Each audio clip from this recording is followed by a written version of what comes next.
o Senhor Deus, por isso, o lançou fora. Gênesis, capítulo 3, verso 23 por João Calvino.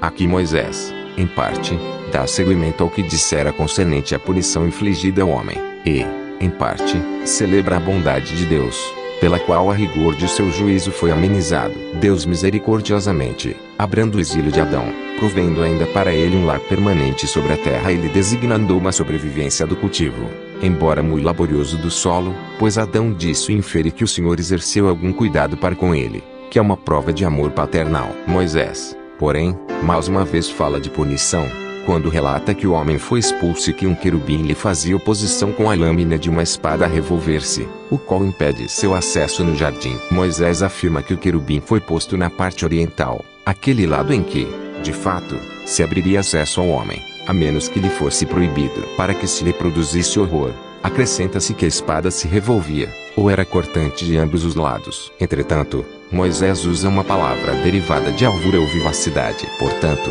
havendo Deus outorgado vida a Adão e o suprido com alimento, contudo restringe o benefício, fazendo com que alguns sinais de ira divina estivessem sempre diante de seus olhos, para que ele refletisse frequentemente sobre aquilo que, no seu estado de queda, enfrentaria através de inumeráveis misérias, por exílio temporal e pela própria morte, pois é preciso recordar bem o que já dissemos, que Adão não foi tão rejeitado que ficasse destituído da esperança de perdão. Ele foi banido daquele régio palácio do qual havia sido senhor, porém em outro lugar obteve um palácio onde pudesse habitar. Ele se viu destituído de seus primeiros deleites, porém continuou sendo suprido com algum tipo de alimento. Foi excomungado da árvore da vida, mas no sacrifício lhe ofereceu um novo remédio. Alguns explicam a expressão espada que revolvia no sentido de uma espada que nem sempre vibra com sua ponta dirigida contra o homem, mas que às vezes mostra o lado da lâmina, com o propósito de gerar ao arrependimento. A alegoria, porém, é inoportuna, quando a determinação divina era excluir totalmente o homem do jardim, para que buscasse vida em outra parte. Entretanto, tão logo a ditosa fertilidade e encanto do lugar foram destruídas, o horror da espada veio a ser supérfluo por querubim. Sem dúvida, Moisés quer dizer anjos, e nisso se acomoda a capacidade de seu próprio povo. Deus havia ordenado que se pusessem na arca da aliança 2 querubins, os quais deviam cobri-la com suas asas. Por isso frequentemente se afirma que ele se assenta entre os querubins. Que ele quis ter anjos descritos dessa forma, indubitavelmente foi concedido como uma bondade para com a rudeza daquele povo antigo que, naquela época, precisava de instruções simples, como ensina Paulo,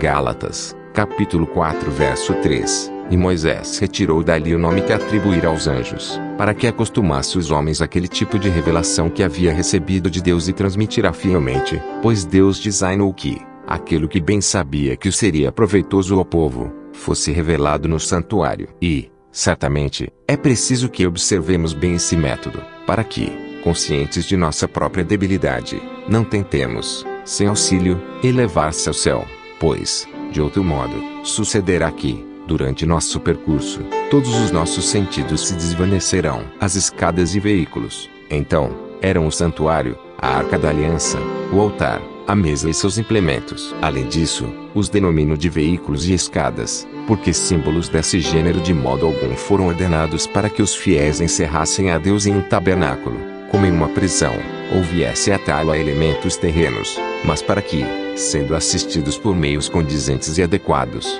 eles mesmos subissem ao céu. Assim, Davi e Ezequias, realmente dotados com entendimento espiritual, estavam longe de entreter aquelas grosseiras imaginações, as quais fixariam Deus em determinado lugar. Contudo, sem escrúpulo invocavam a Deus que se assenta ou habita entre os querubins, para que mantivessem, assim aos demais, sob a autoridade da lei. Finalmente, os anjos são aqui chamados querubins pela mesma razão que o nome corpo de Cristo é atribuído ao sacro pão da ceia do Senhor. Com respeito à etimologia, os próprios hebreus não concordam entre si. A opinião mais geralmente aceita é que a primeira letra, Kaf, é uma letra insignificante e aponta uma semelhança, e, portanto, que a palavra querubim tivesse a mesma função como se dissesse, como um menino. Mas, em minha opinião, visto que Ezequiel, que aplica a palavra a diferentes figuras, é contrário a essa significação. Pensa-se mais corretamente, quem declara ser ela um nome geral. Entretanto, que ela se reporta aos anjos é mais que suficientemente notório. Por isso Ezequiel também designa o orgulhoso rei de Tiro com esse título, comparando-o a um anjo líder. Ezequiel, capítulo 28, verso 14. O Senhor Deus, por isso, o lançou fora. Gênesis, capítulo 3, verso 23 por João Calvino.